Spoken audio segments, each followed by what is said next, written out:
The transformer architecture has been at the center of generative AI for the last several years for text generation.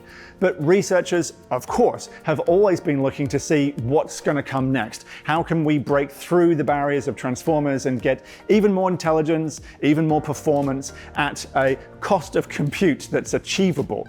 And some researchers came across or devised the Mamba architecture.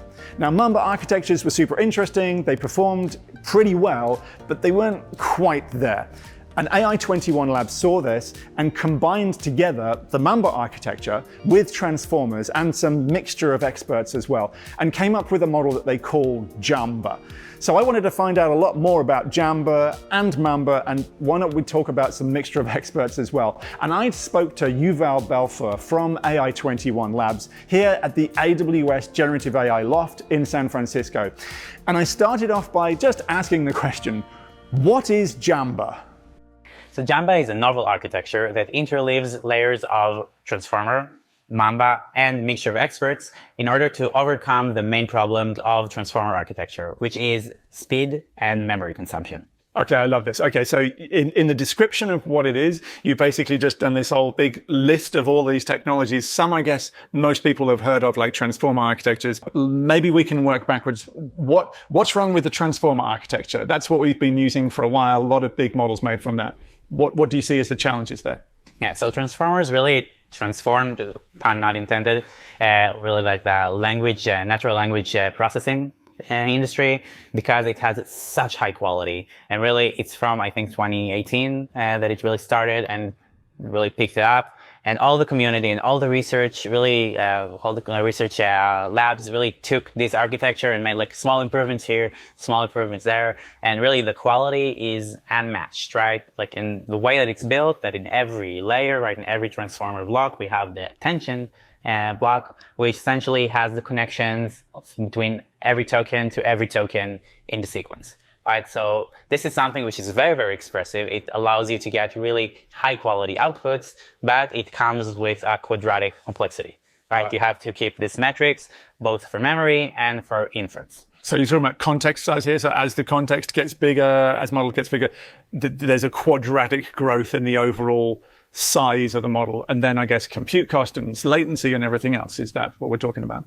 Yeah, definitely. So in shorter context, like everything in complexity, right? In shorter inputs, shorter contexts, it doesn't really matter, right? It can be whatever you want, whatever function, right? When it's short context, it doesn't really matter. But right now, we're like right in the beginning, right? Think about GPT-3, right? 2K context window. Yeah. Like right now, we're having like 1 million context window, 256 context window. Like the standard, like the basic thing, it's 32 or 64, 128K of context window. So when we're talking about this type of length, then like it's really meaningful.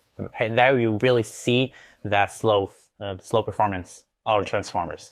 And really, right, so it's like, there's like, if we're talking just about the time, so that in the training time, it is something which is clearly quadratic.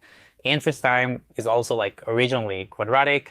But again, when a lot of work has been done to really improve that and make it linear time, it does come with a cost, right? So it comes with a cost of saving KV cache, which essentially means you're paying with memory. Yeah. So again, these are the problems of like time and memory that really keeps transformers to be broadly used in production everywhere. Yeah. Every time you need something which is fast or with low memory consumption, which essentially translates to money. Sure. So talk to me about KV cache. So we're talking about, we're not talking about a cache which is sort of like on the outside of generation. We're talking about the cache internally within the structure. Yeah. So the KV cache is part of the attention mechanism, right? The K is the key, V is value. Okay. So the KV cache is just the way to save all the sequence that you already have. So you're saving it in the cache, and now in the next feed forward, maybe I'll even go back a bit. Okay, so how does it work? I know people hate hearing about it, right? It's like the most basic thing to say, but you have a sequence and you have to feed forward for every token, right? You're just feeding it in the model, every token until the generation stops. Okay, and essentially keep it in a KV cache, meaning that you're keeping all the activation, all the KV layers that are valued, of the attention in the cache of all the sequence that you already computed. So in the next time that you're doing this feed forward, you don't have to calculate it again. You can just take it from the cache. This is how you go from quadratic to linear in the inference time. Yeah. So trying to get more performance out of the existing transformer architecture.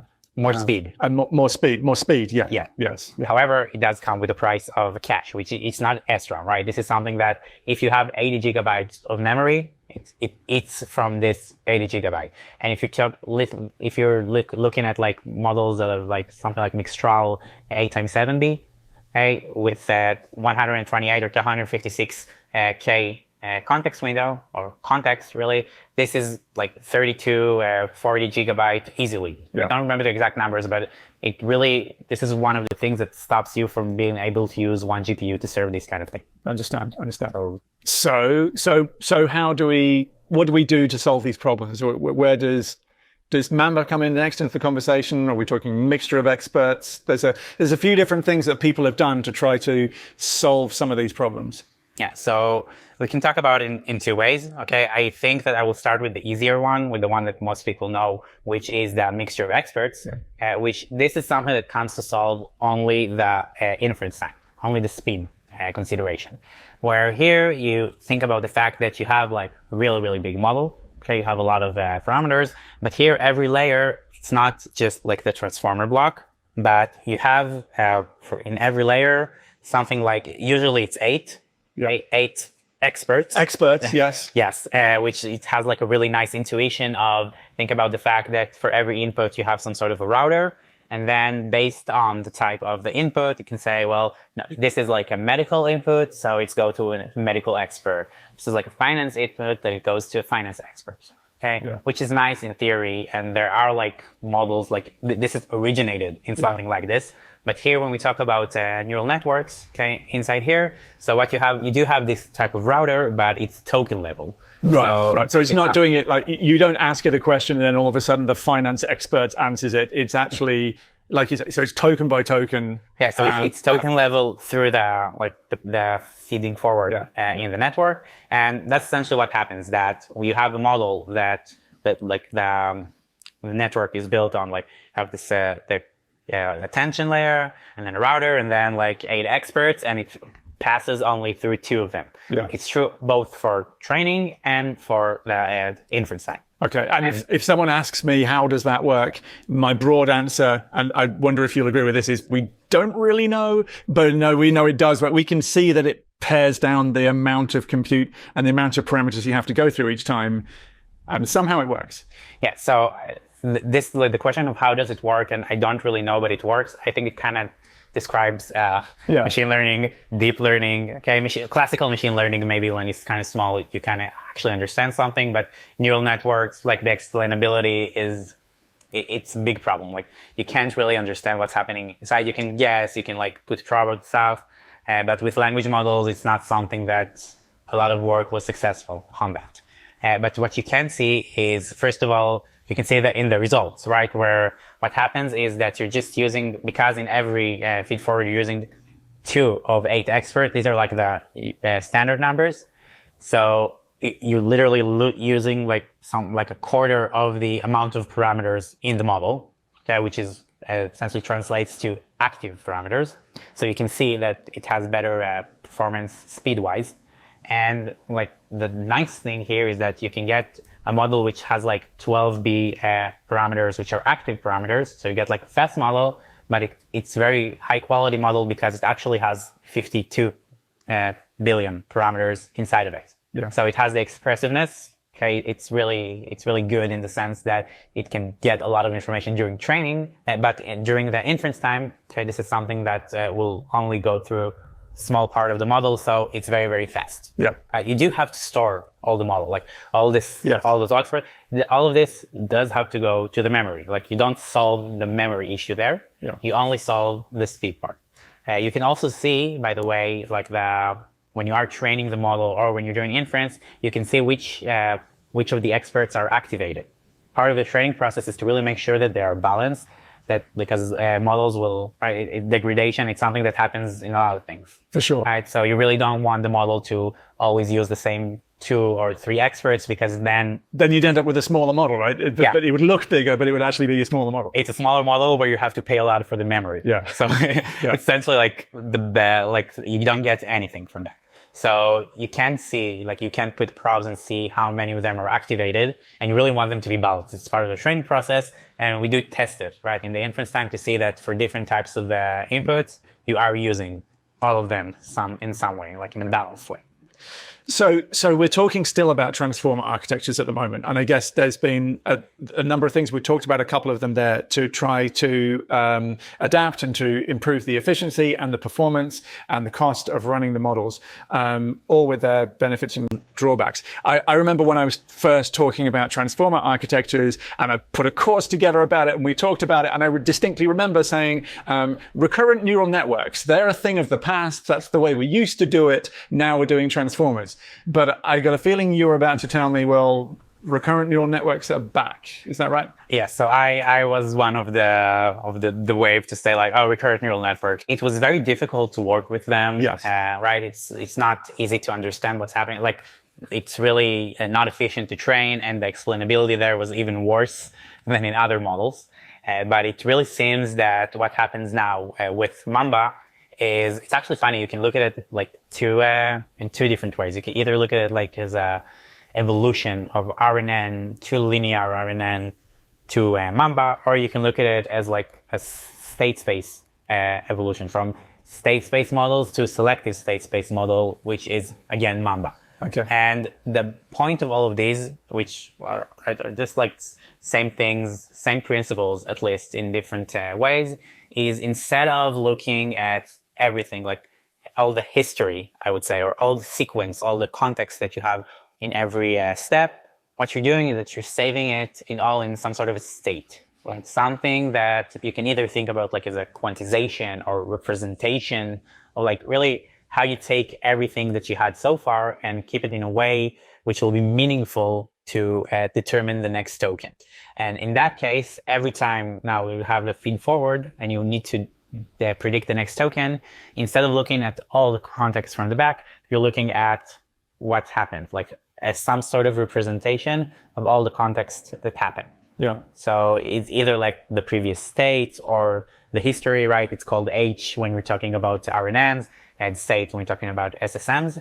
And this is like something that really emerged. It really reminds RNN, but they actually took it from the SSM, the state space model. Yep. And they really improved on like the work of state space models in order to build Mamba. Yeah. Okay. So we're not back to RNNs. It just looks a bit like RNN, sort of borrows from that. We've got these state space models coming in again. So can you just describe then Mamba? Like we've reached the point where we're talking about Mamba. So what's the performance like of Mamba, and what are the problems of Mamba? Yeah. So I think before I'm talking about the problems of Mamba, okay, let's talk about the good things. Yes. About Mamba, which, by the way, if you will ask everyone who's in like the business, and I'm sure that you said the same thing. You literally, by the way, said the same thing to me right now. Anybody who's like 10 years or so in the machine learning business, the first thing when they hear about Mamba, everybody's like excited, and they're like, it's just RNN. Like it's a fancy RNN, right? That's really all it is. And it's really, yes, it's the same concept. And that's like the amazing thing. What Mamba creators did, I will not go into it too much. I will just say that they took the state space models, which are very, very efficient because there's a lot of things there that you can calculate before. So it's kind of like using CNN, a convolutional neural network, to calculate those things. So it was very, very efficient. They introduced something which is called selective state space model, where essentially the representation is not it's not equal for every token. Right? So if you think about like the phrase, I want to eat a hamburger, right? And you want to predict the next word, not all the words have the same, like want is not really giving us anything. Those are like words that are not as meaningful to store when we are determining the state. So they did the selective part, which essentially gives like, you can think about like giving different weights for every token. Sure. And then like through importance. And that's something that really improves the performance. The problem is that now those matrices that they need to calculate are no longer constant. Sure. Right? They sound a lot like attention weights then, those things. Like, I think that a lot, it kind of is. Like ideal in the idea part, it is. And that's like where everything really connects, right? All those like principles of, okay, we really need it to be fast. We really want it to be something we can do fast inference and increase performance, but we're still lacking in terms of quality with transformers. And that's like what the creators of Mamba had to show, right? Because to plot the graphs that they're faster than transformers, it's not hard, right?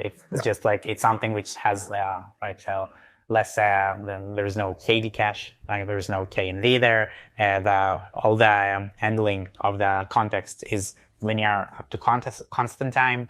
What they needed to show is that they are equivalent in quality. yeah, So the selective part really helped them to improve the quality. They did have to like do a lot of optimization, like hardware optimization, something like deep in the core. sure. And they did like another algorithm to calculate all those things. But that was like the main premise of, look, we really managed to improve quality. It's literally like, if you read their papers, you will see that they're showing experiments where they are as good as transformers on several tasks and much faster.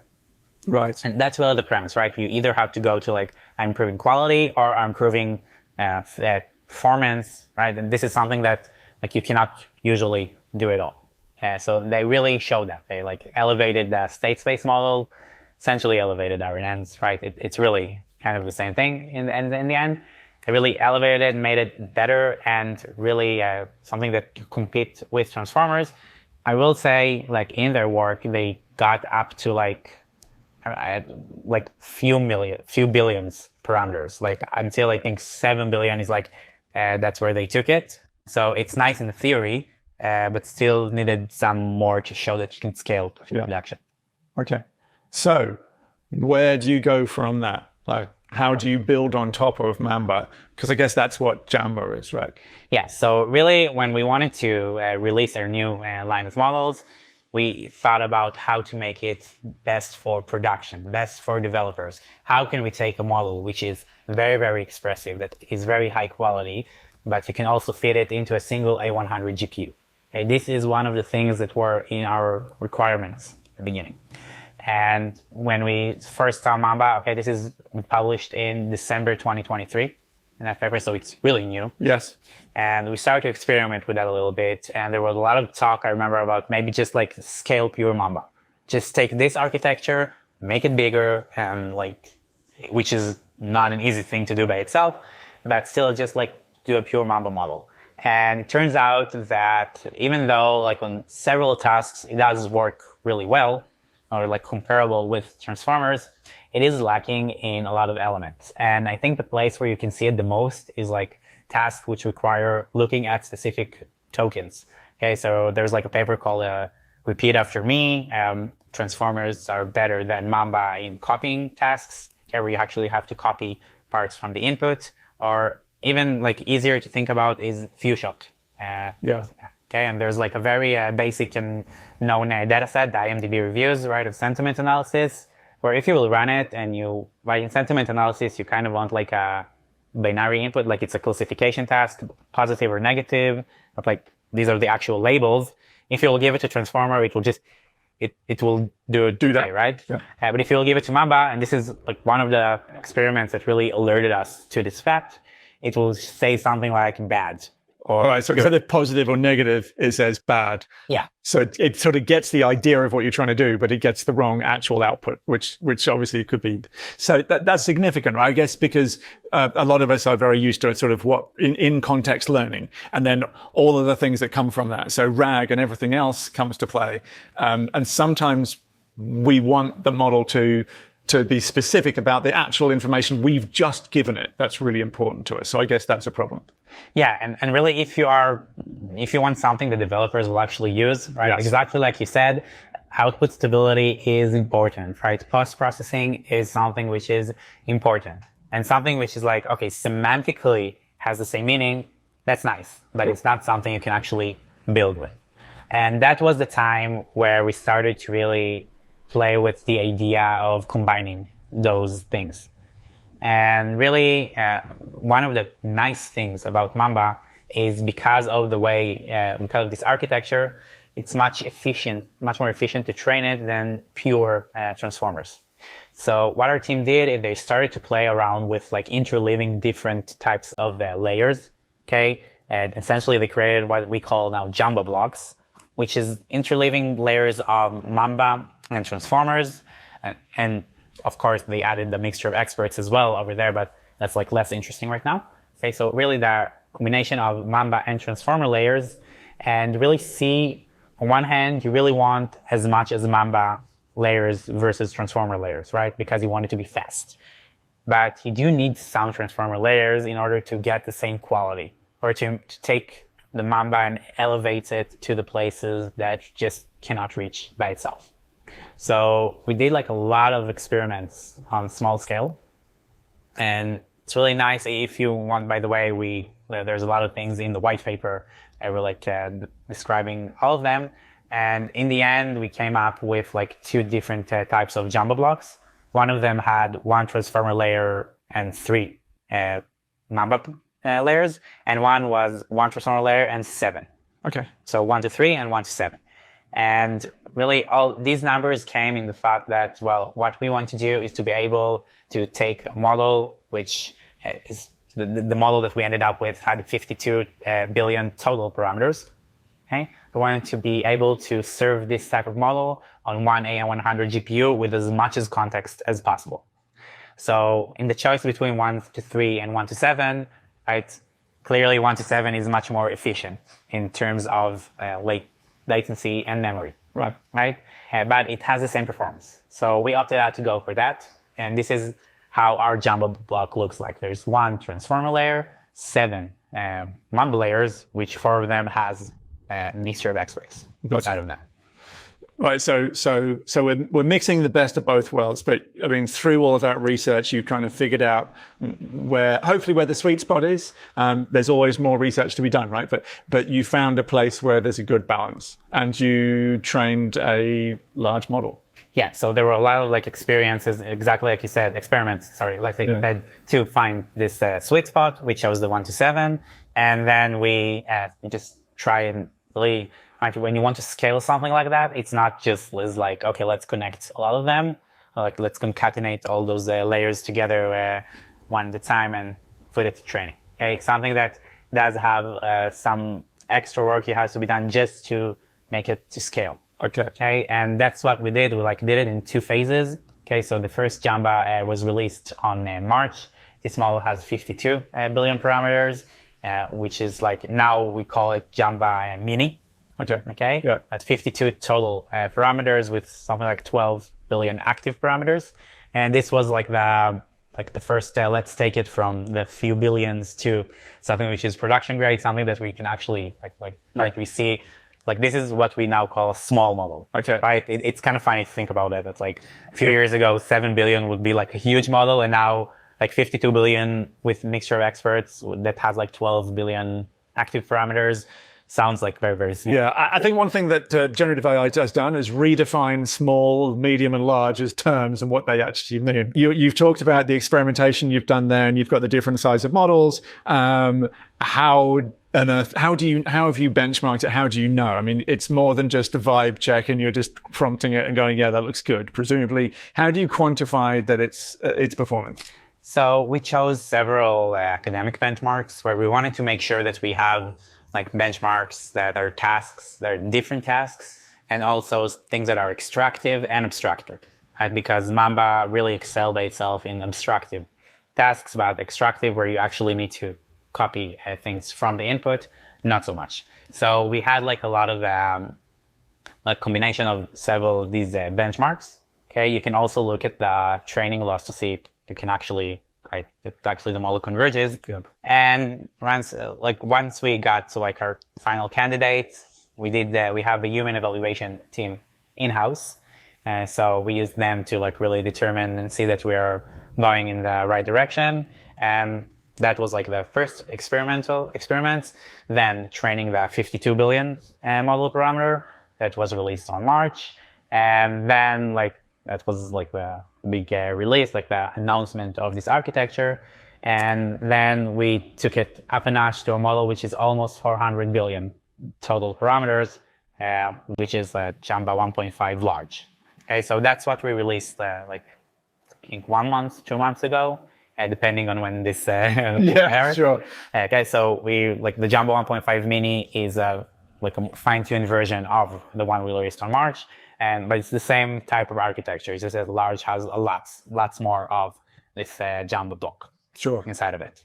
And so something which is a bit new, I understand for AI21, so the weights are publicly available. Yes, so one of the like key things, and we released the base model for the Jamba Mini on March to really see how the community will react to it, and the responses were amazing because I think that people understand that like transformers, yes, like everybody's focused on transformers, and there's like a lot of improvements, a lot of like tricks, a lot of people you can ask for. There's essentially a big community around transformers, but at some place it becomes saturated, and there's only there's like a limit of the amount of tricks you can do. And in some case, somewhere someone has to say, well, we maybe need new architecture for different types of tasks or different types of use cases, or when we really need long context, and something that transformers really like take them too much time. Okay, so we released it and open weights on March to really see what people will do, and we saw that there were like a lot of downloads, a lot of talk around it, a lot of like people were excited about that, and that's why when we launched the new Jamba 1.5 series, said, well, we really want the developers will continue to engage with that. We really want to create a community here because it's not something that is just ours, right? It's not like we really want people to adopt that. We want people to take this to the like group right there. We want people to really take it and to the next level, to build something around it, to really like take the research and push it forward, because we do believe that there's a lot of places where this architecture can be improved. Yeah, sure. And so if people want to get their hands on it, then I guess one of the easiest ways to do that is Amazon Bedrock, right? So yeah, totally. Like if you want to like get your hands dirty and try to like fine tune and like download models, go to Hugging Face. Go for it. If you really want to like, well, I don't care, I just want to use a model. Yeah. Right. So Amazon Bedrock is totally the way to go. Yeah. Right. You can just go there. Like you have large, you have mini, whatever you prefer. Like whatever is for your use case. Yeah, whatever is for. No, and I think that's really. I think that's proven to be quite a successful model. I think developers really chime with that. Yeah, the idea that you can actually get your hands on it, you can rip it apart, you can go and put it wherever you want. So I'm assuming that. So things like Olama, where we've got these quantized small models, I'm assuming we're not going to see it there anytime soon. Would that be right? Because the architecture is quite different, right? So you can actually, like, you can quantize that. So we create a new quantization technique, which is publicly available in Hugging Face, which essentially takes like our model from 16-bit to 8-bit and then back with no really information loss. Oh, wow. Yeah, it kind of like depends on the fact that most, like something like 90 or 95% of the weights are actually in MLP layers. So we found a way to really make this quantization on the fly, and it works really well. You can also, by the way, like in Hugging Face, you can change it like to quantize it in the 4-bit. So you can do that. Yeah. I'm not quite sure, by the way, on the other platforms. I think that we are like in contact with them, but like they can do it themselves. Like it's not like you already have like the 4-bit. It can be squeezed. Can be squeezed, yeah. Totally. I'm not sure how it performs. I must say I didn't see it with sure. 4-bit, but I'm excited to see it. Well, look, and I think this is really exciting. Like, I mean, AI21 Labs is a small focused team. I think it's probably fair to describe it like that. And yeah. So you've got the weights. They are publicly available. People can go and hack on it and surprise you, I guess, and show you what they've done with it as well.